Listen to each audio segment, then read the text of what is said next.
Welcome to the Filthy Heathens podcast. My name is Kirk. We're going to get straight into it today. Today is going to be an all-political day. We're going to talk a lot about death, though.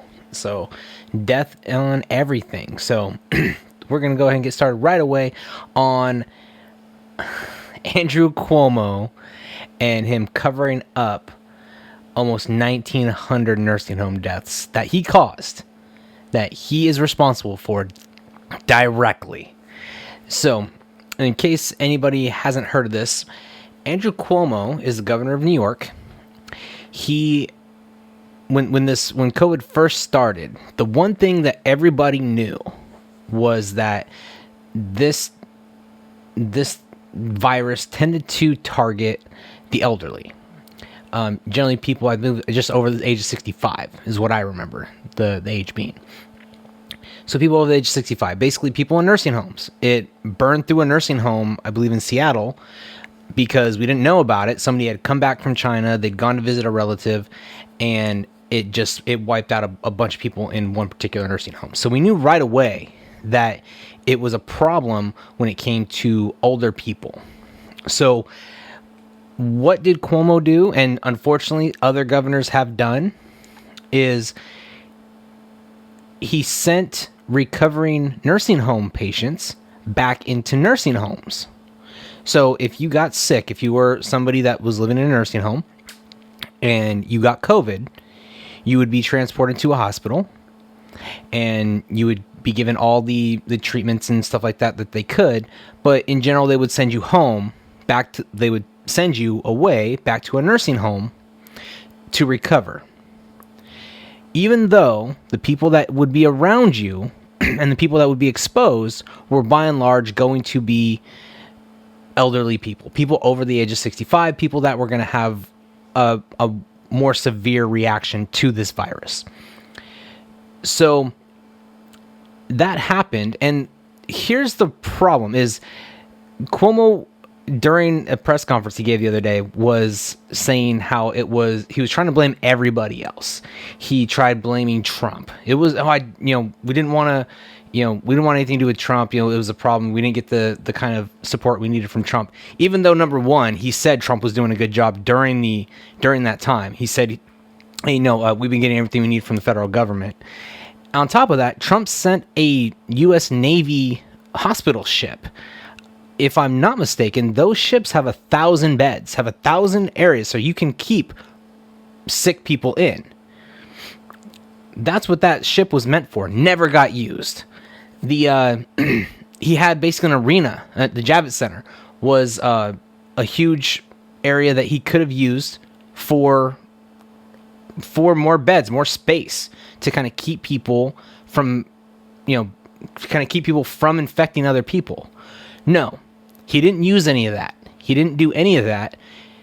What he decided was, these nursing home patients, they're going to go back into the nursing homes. They're going to go back and go about their business. So we knew right away that the most vulnerable among us were the elderly. And he just ignored that. Talk about, we keep saying, we hearing this for the last year, trust the science. You need to believe the science. You need to believe all the scientists, what they're saying. We should be trusting our medical professionals. Well, right away, the first thing the medical professionals said was that our elderly are the primary concern. They're the ones that are going to die from this. And that was completely ignored. So that was bad enough that he had an edict that he put out that said, no, these people can go back in their nursing homes, go right back into where they live. That was bad enough, because that was, according to the New York Health Department, that showed 5,443 nursing home residents had been killed by the coronavirus. So, now my understanding is, and I'm looking at a New York Post article, that statistic includes 1,885 seniors who died in hospitals and weren't included in the official Department of Health count for nursing home deaths. So 5,400. That's what he was saying. Well, he covered up almost 1,900 deaths, basically, is what happened. So that is not something that is okay at all. It's bad enough that you made a bad policy. You could have, and here's the thing is, I could have said right off the bat, I said this about 6 or 7 months ago, that this was the one unforgivable thing that any governor did, was if they sent people back into nursing homes, because that was the one thing we knew right off the bat. That was the one unforgivable thing. But you can kind of just say, look, we screwed up. I mean, own it. If he had owned it and come out and said, no, I screwed up. This was not the best thing for us to do. And that's on me, and I have to take responsibility for that. If we had more government officials, more governors, more state legislatures, more people at the national level that had that kind of courage to say, I took responsibility for this. This was my decision, and I fucked up. If they had the balls, the testicular fortitude to actually come out and say that, I would be like, okay, look, you screwed up, but okay, you owned it. How are we gonna, what can we do about this? No, he decided to cover it up. So going through the article, we're talking about a lot more death. And luckily there was essentially a whistleblower who came out and said, yeah, it's, the rate's much higher. We were told we had to cover it up because we were worried that the feds would get involved and start investigating. Well, turns out that it was actually much worse than that, because now it comes out that statewide the total number of nursing home deaths is over 13,000 and a cover up. So all this stuff where they were worried about a federal investigation, well, that's all gone, because now, as I'm reading through here on some of the news about this, we are seeing that. Let me see here. Where's that article I had? It was the U.S. attorney in Brooklyn is actually starting an investigation with the FBI into Cuomo's handling of this entire mess.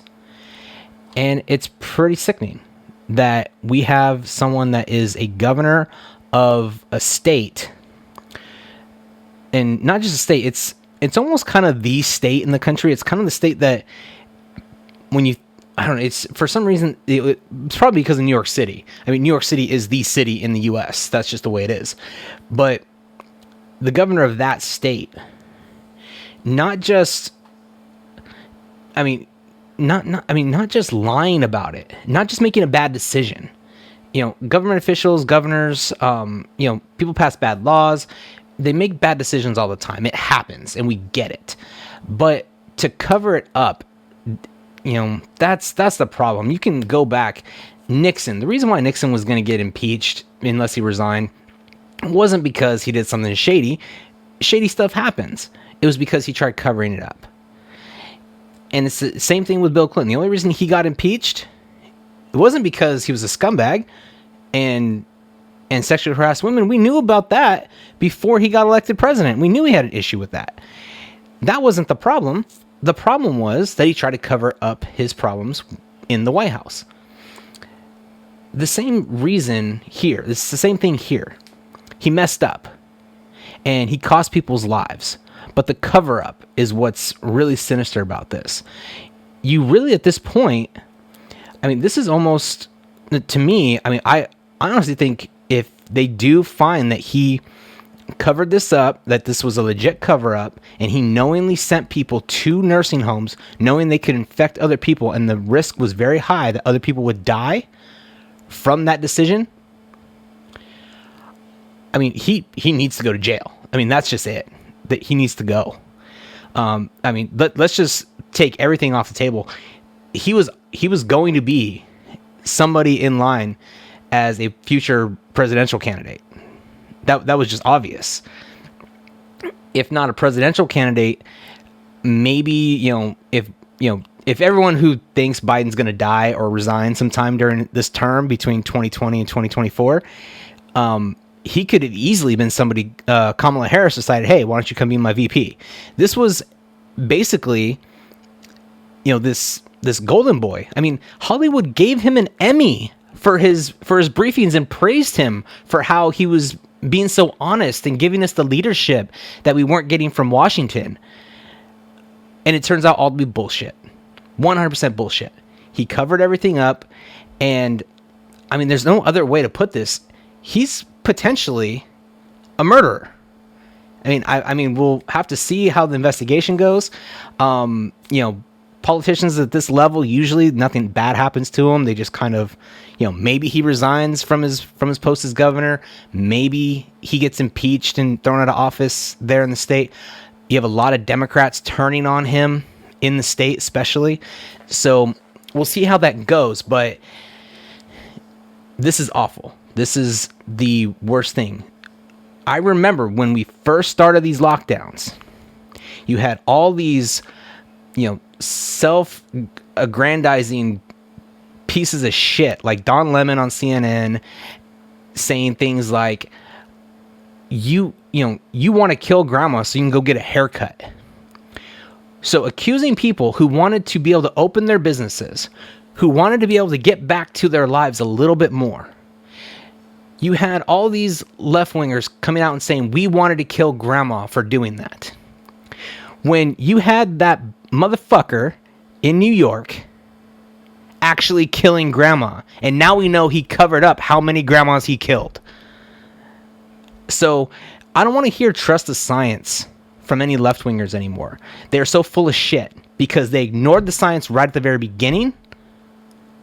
The only scientific thing we knew at the very beginning about this virus is it killed old people. And rather than take help from the federal government that was provided to him, Andrew Cuomo killed grandma and said, screw it, that's fine. I have no idea where that would come from. Why would you do that? I mean, we know that deaths were going to be blamed on particular governors and whoever the president was at the time, and that was Trump. So we knew the deaths were going to be blamed on those people. What kind of incentive do you have to ignore the science and risk people's lives? The only thing I can think of is they took that one piece of evidence. Cuomo took that one piece of evidence that we knew older people were more susceptible, more likely to die. And then when they died, he had kind of an out. Like, okay, well, yeah, these people died, but this virus attacks old people. And, it's sad, and I'm very sorry about that, but it's a reality of the situation. I mean, I can't think of another reason. And even then, I mean, are you just trying to justify your death toll? You think your death toll is going to be here, and it ends up not being there. And you can say, oh, great, well, the death toll wasn't that great. Or if it did get that high, you can just say, well, it was mostly old people, and, old people died from this. Other than that, I mean, that means that it was a political decision. And if he is responsible for the deaths of over 10,000 people for that specific decision, and it was all based on on political calculations, he needs to go to jail. Bottom line, Andrew Cuomo is done politically. He should be done politically. He should have no office whatsoever. The New York legislature, whatever their impeachment proceedings are, however they get rid of a governor, whatever's in there, they need to start those immediately. The U.S. attorney has already started an investigation into him. This guy needs to go. He needs to go away and never come back. He should never be in a position of power ever again at any level. He should not be able to run for a county clerk's position. He shouldn't be allowed to be like a school janitor at this point. He is done. He should be completely done. While we're at it, every single Hollywood sycophant who praised him for his leadership during this time, their career should be over too. People like Billy Crystal, people like Spike Lee. I believe not Rosa Mendez. Shoot, what's her name? Anyway, they put out this big old thing for him at the Emmys and said, "Oh yeah, you did a great job." Blah blah blah. All of your careers should be over. Most of your careers are already in reality. Most of your careers are already over, but they should be done. Anybody who came out and supported Andrew Cuomo, they can't be trusted at all in any way, shape, or form. So that's it on Cuomo. I hope that he gets the book thrown at him, whatever that book is. It needs to be thrown and hit him straight in the fucking head.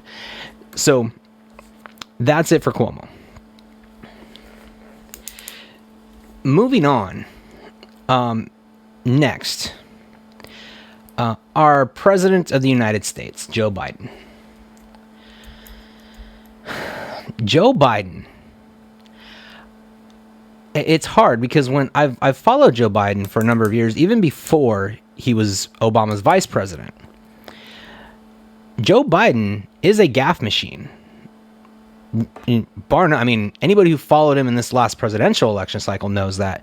But anybody who followed him in the last two presidential election cycles in 2008, 2012, if you followed those, you know he's a gaffe machine. And if you followed him before that, if you go back and just look at some of the things he said, he's terrible. I mean, he should not be speaking for this country. It's awful. I have no idea how he was able to get 80 million votes. I have no idea. No idea at all. It's I'm sure there's some way he got 80 million votes, the most of any president in history. I mean, it looks to me that Obama's not the one who got all those votes. Joe Biden, man, Obama picked a great vice president because he brings the votes. I mean, that's how that works. But if you watched if you got any bit of Joe Biden's CNN town hall that he did, this guy is, he's China's puppet. Without a doubt now. He is a puppet of the Chinese Communist Party. It's done. He's over. He is China's puppet.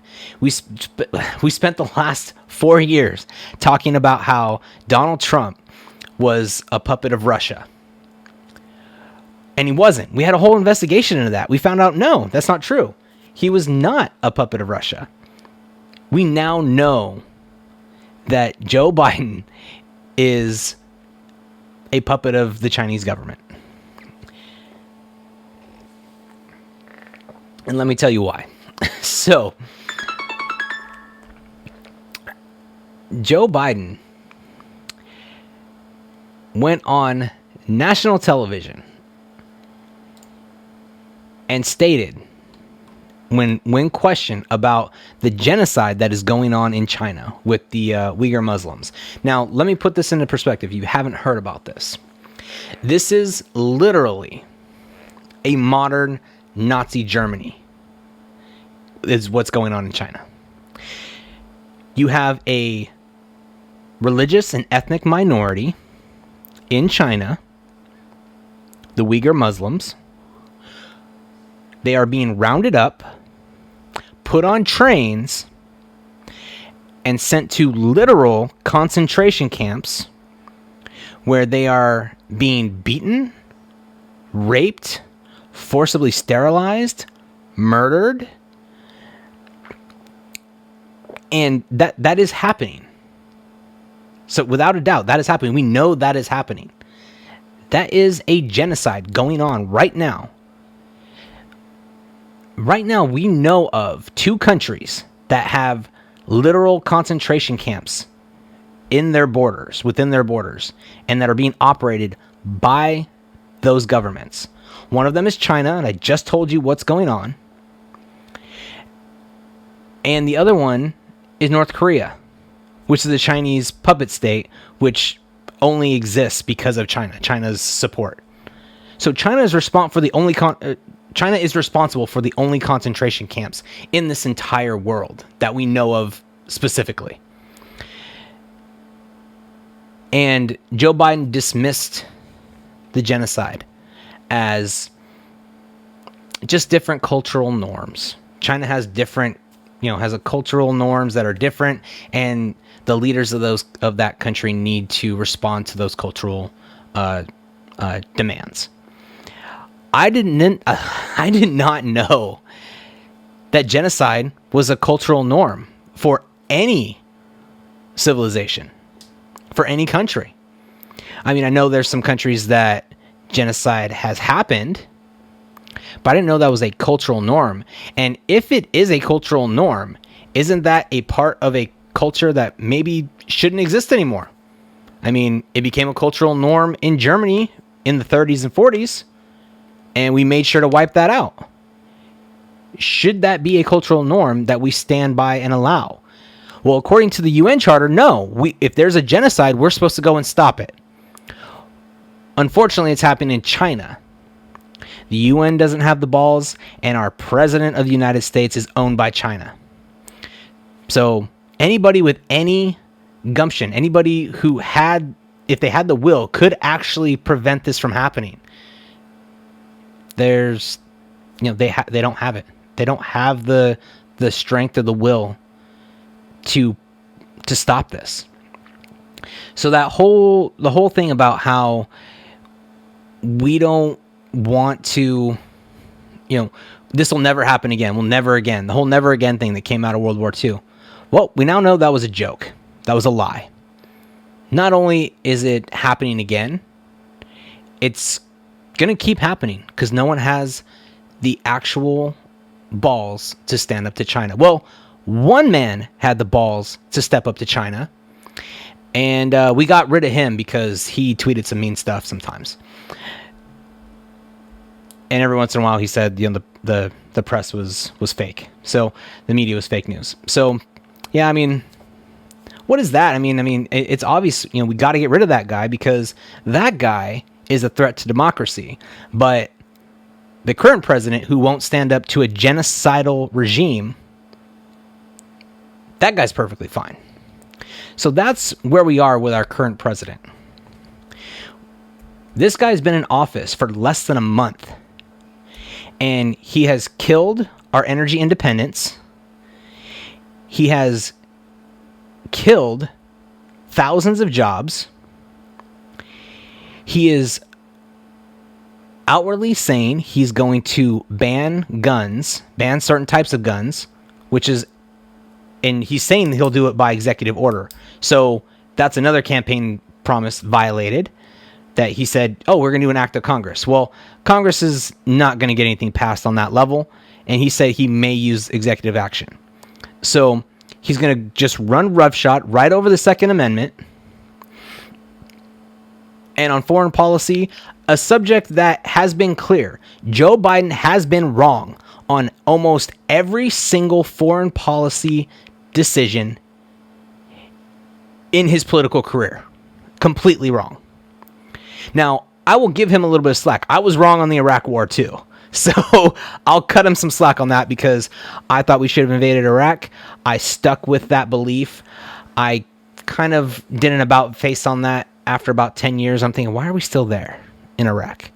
I was like, I kind of understood when we went there. We did have evidence from many different countries' intelligence services saying, no, they had the WMD. They have the desire to fund terrorism.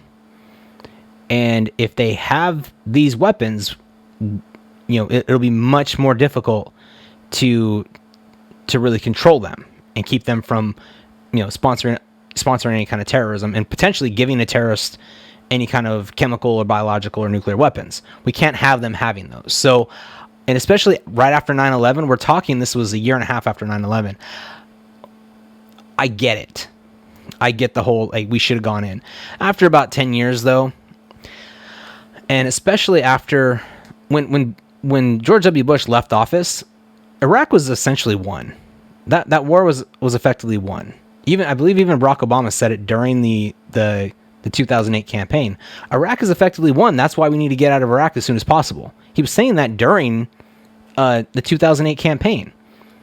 So after it got to be about the 10-year anniversary for Iraq, I started thinking to myself, look, it's been 10 years.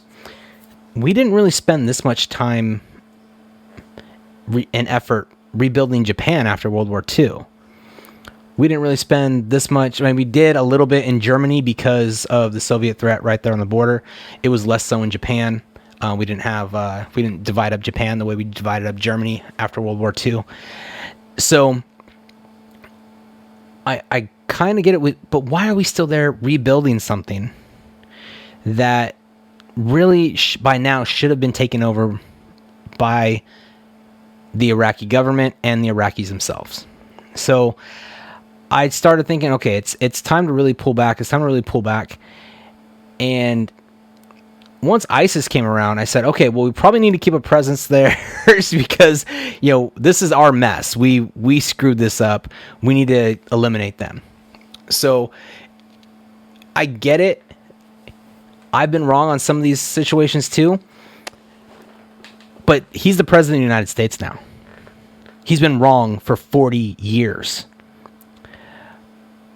He's been wrong on everything for 40 years. And now he's basically got the backs of a modern day Nazi Germany. He's Neville Chamberlain. And for some historical context, Neville Chamberlain was the Prime Minister of Britain when Hitler decided to invade Austria. And Neville Chamberlain is the one who appeased Hitler. Now, there's a certain level of appeasement. I mean, when you put it into the historical context, you can kind of understand a little bit at the time for Neville Chamberlain. But the idea that our president is in the same position as towards China and their leadership and their Communist Party, as Neville Chamberlain was in a position against Hitler and Nazi Germany, is ridiculous. The idea that we need to be just okay, it's okay, well, just do it over there. It's fine. That is absolutely ridiculous. Our president just being okay with genocide because it's on the other side of the world, it's appalling. And that was just the worst thing he said during that town hall. He blatantly lied about vaccines, about the COVID vaccine, how we didn't have any before he took office, which is ridiculous because both him and Kamala Harris were vaccinated before they took office with both doses. We were doing, the day he got inaugurated, 1 million people got a dose of the vaccine. And we were doing anywhere between 750,000 and 1 million doses for the 2 or 3 weeks before that. So the idea that he didn't have any vaccine before he got in office is absolute bullshit. Now, I will say this. At this point, and if you followed him for the last year and a half, do you really think Joe Biden knows he's lying? I mean, I don't think he knows how full of shit he is anymore.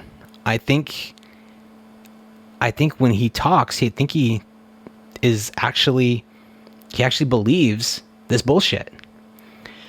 My problem is that this is a blatant lie. Now remember, Donald Trump, when he lied about how big his inauguration crowd was, that was the news story. That was the news story, the headline for the next week after the inauguration. And his press secretary at the time just kept getting hammered and hammered. Well, it wasn't really that much. That wasn't really that much. You guys lied about that. We're talking about lying about a crowd size at an inauguration. Joe Biden just lied to everybody in the country about how many vaccines and the availability of vaccines for COVID-19. He just lied. and there's not a fucking peep from anybody in the news media. Keep that in mind. If people start saying that the media, they're the ones that are going to tell us the truth. They are not. Never trust the news media. And I'll tell you right now, you cannot trust CNN. You cannot trust MSNBC. You cannot trust Fox News. There are very few news sources you can trust. And if you are reading an article, it doesn't matter which news article you are reading, if it is citing anonymous sources, it's probably bullshit. It's kind of like when you hear a reporter at a conversation. Well, some say that you're doing this because of this sinister reason. What they mean is, I think you're a piece of shit, and I need you to tell me why you're not a piece of shit. Nobody actually believes what these reporters think, and you really cannot trust certain outlets. You definitely can't trust the New York Times, especially after, basically the 1619 Project. Whoever's the head of that, they're basically the de facto editors now. You definitely can't trust the Washington Post.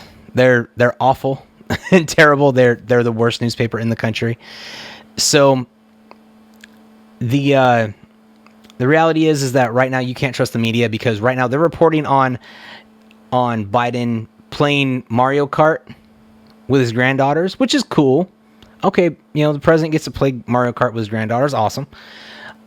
They're reporting on how he likes to have a fire in the Oval Office, and he'll even put a log on the fire himself from time to time to keep it going.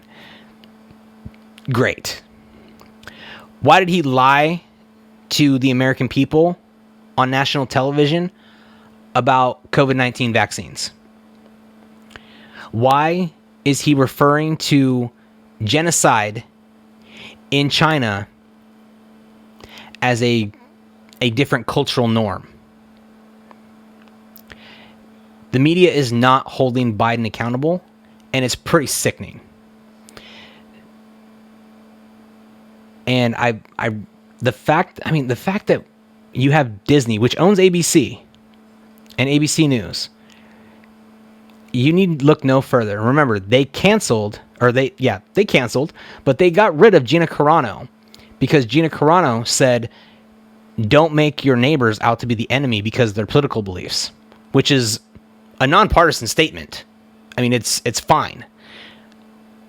But they're filming movies in China where genocide is happening. ABC News knew about Jeffrey Epstein, who did not kill himself. ABC News knew years before Epstein did not kill himself that he was running a pedophile ring, and they covered that up. So you cannot trust the media at all. You need to be very selective in who you can trust as far as a news source. I'll tell you right now, I'll get a lot of my middle of the road stuff from The Hill, even though the Hill does have a bit of a liberal slant to it. They do have some good, more, I don't want to say right-leaning, but more fair journalists. My right-wing news comes almost exclusively from the Daily Wire. My left-wing news, there's left-wing Twitter. I can get my far left stuff from them. Again, The Hill is kind of a left-wing source. And I'll get my commentary mostly from Tim Pool, who was a little bit on the middle ground and stuff. So you need to be very selective in who you are getting your news from, and just make sure they bring receipts. That's really about it. So moving on, we talked about Cuomo killing grandma. We talked about Joe Biden being okay with genocide. The death that really is sad is Rush Limbaugh. Rush Limbaugh died today. I'm recording this on February 17th of 2021. It's really sad. Some of the I've been hearing this a lot today, all over the internet and all over the news.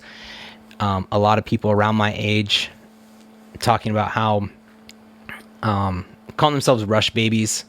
I remember listening to Rush Limbaugh in the car with my dad. I remember listening to him when it was, in the car with my grandmother. I remember listening to Rush almost my entire life. I hadn't really listened to Rush in a long time because my personal political beliefs had become a bit more libertarian. So there was started to become too much stuff that he was saying that I just I couldn't get on board with, as far as from a political perspective. But he's really who kind of kept me interested in politics for almost all my life, essentially.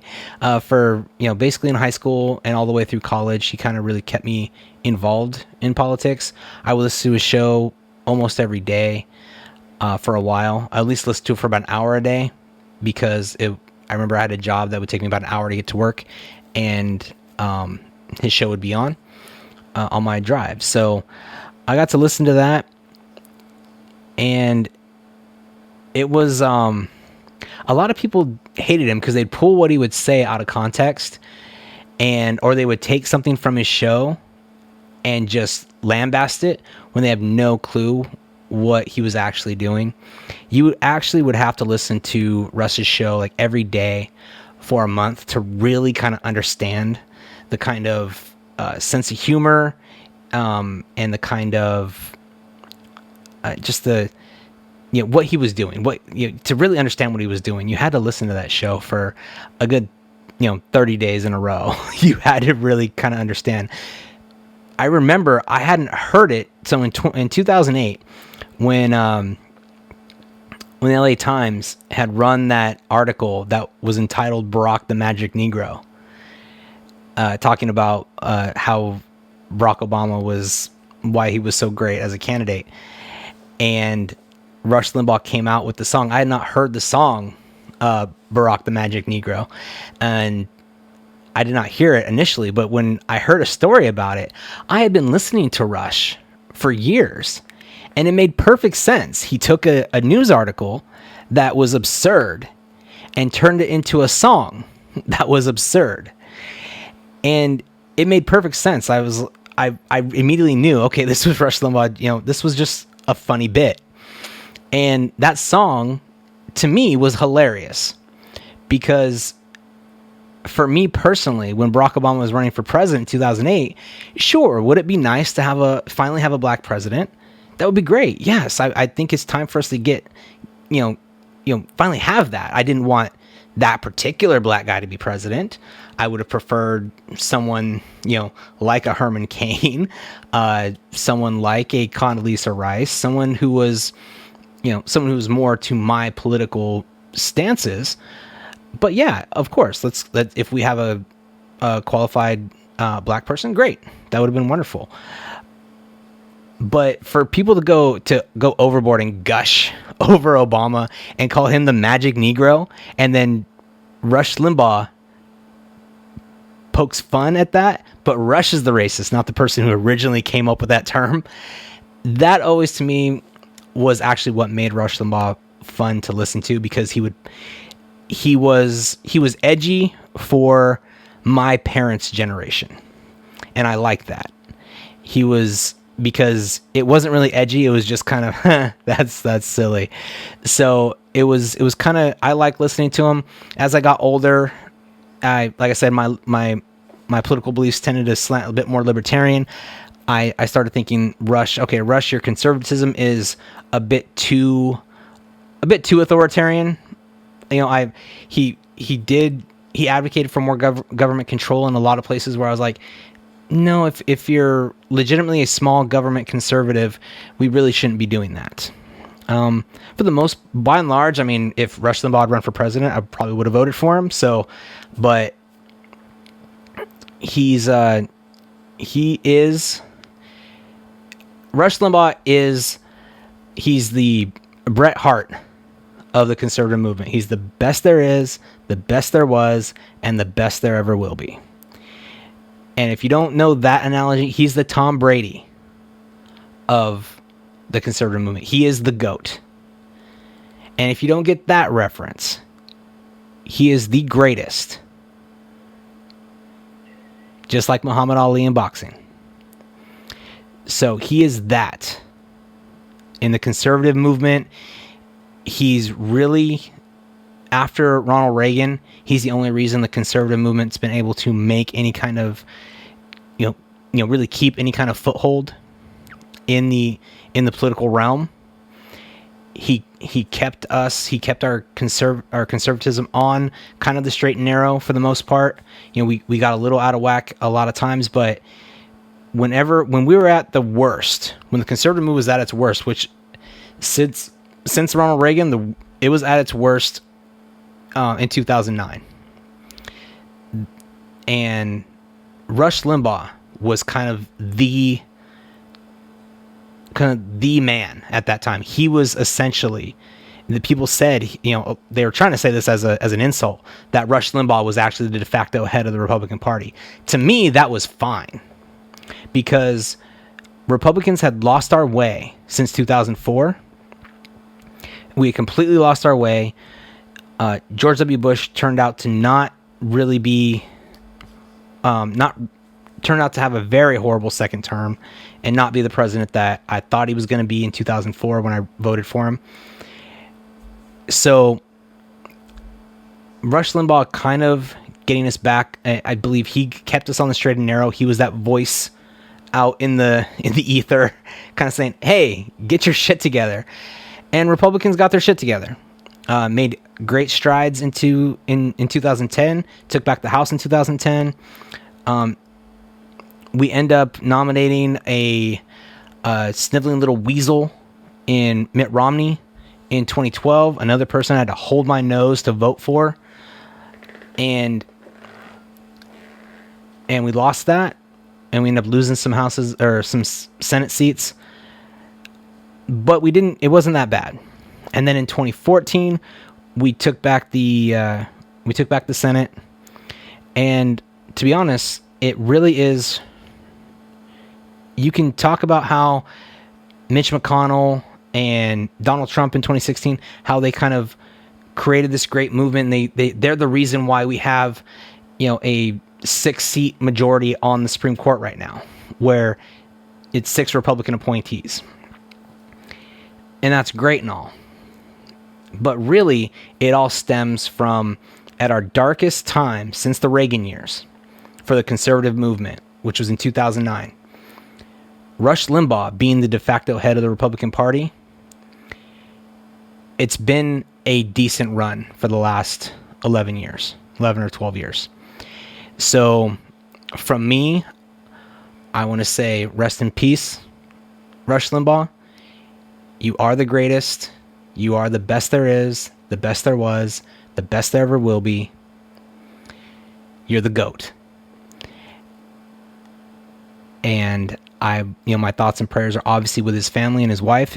If you haven't listened to his wife actually was the one who went on the air today and announced his death. And I mean, even I started to almost tear up because it was really sad, and it was rough. So Rush, rest in peace.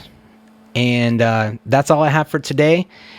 I'm going to come back again on Sunday, and we'll have another episode of the Filthy Heathens podcast drop at that time. I want to thank you all for tuning in to me and letting me rant again for a little bit. Just remember, Mickey Mouse does business with Communist China, so keep that in mind. And I'll talk to you next time.